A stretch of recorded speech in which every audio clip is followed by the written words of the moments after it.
Our room, a big theme, and I assume it was probably, if not exactly what was being talked about, but it was behind the scenes, is the fear, the mindset, the limiting beliefs. When you're starting out with this, and kind of getting through that. But um, a little more specific, I think a helpful question that maybe the group would like to hear is, a lot of the training and a lot of times when you're starting to come through this, you're looking for that, 10 cap, double the money of the deal. And I think a lot of times people will miss deals.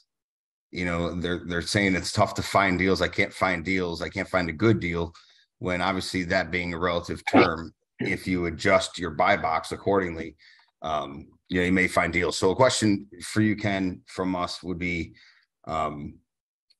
being a good steward of people's money, right? And we're looking to raise money, and we're trying to find that home run, double the investor's money, because I want to be a good steward of that money, and that's awesome.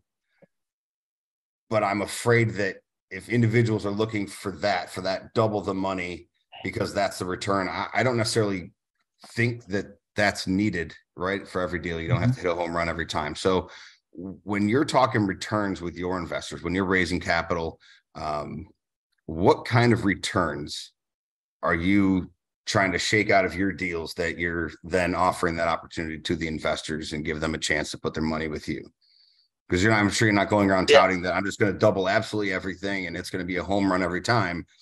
Yeah. So I assume, the investors have their target. What's kind of the line that you look at when you're running an analysis on a deal?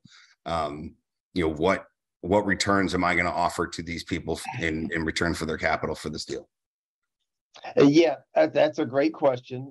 In my mind, it's just a double-digit rate of return. I shoot for 12. Like 12 would be kind of my minimum, because that gives you a lot of leeway. But I really think if you've been the money guy, and some of you have, and some of you haven't, but if you've been the money guy, if you've been the guy sending a check for 100 grand, 200 grand, whatever it is, it's really the other way. What is my risk? The number one way to get rich in the world is to invest in stuff and make money, but never lose money. Losing money kills your rate of return on your whole portfolio. And so I don't want to lose any money. And so if I've got my other hat on, if I've got the hat on of somebody who's got some cash in the bank, I want you to tell me how we're good. And so when I'm looking at my deals, Shane, and I'm looking at them and I'm like, okay, is there any way my investors are going to lose money? That's the main thing I'm looking at, because I want to be able to look them in the eye and say, look, I don't know exactly how this is going to go. Here's my projections, but I think you're safe. I don't see any way. You give me 200 grand, I don't see any way you don't get your 200 grand back, and you're probably going to get more. But I want to feel like I'm not putting their money at utter risk of them losing it. And so that's the main thing. And so that really comes down to your buy.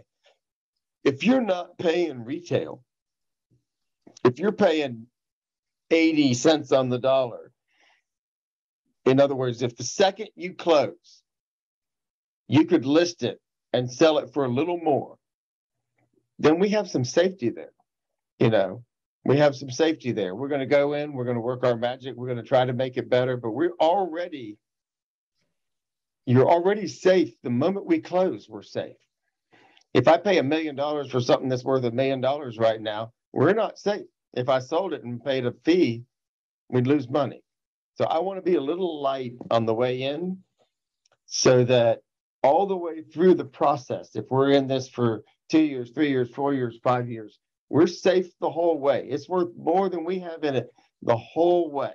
So even if the rehab of the project, the business and everything doesn't go exactly how we had hoped it would go, we're still cool. Does that make sense? It's really the other way. But once you bend the money guy, you get it. I don't, if I gave you, Shane, $200,000 for a deal, and then 2 years later we sold it, and I wound up making 7%, and I thought I was going to make more, that'd be unfortunate. made 7% and gave me all my money back. There's been worse shit happened to me than that. You know, I don't want to lose money. I don't, and nobody who gives out money wants to lose money. Making 7% is still, it sucks for us, but it's still good in the real world, you know. And so that would be palatable. Losing money is not palatable. And so I look at it a lot from that side. Not what is the rate of return I think I can promise them, but what is the safety I think I can promise them? Do I feel good about telling them, like, I feel really good that your money is safe over here?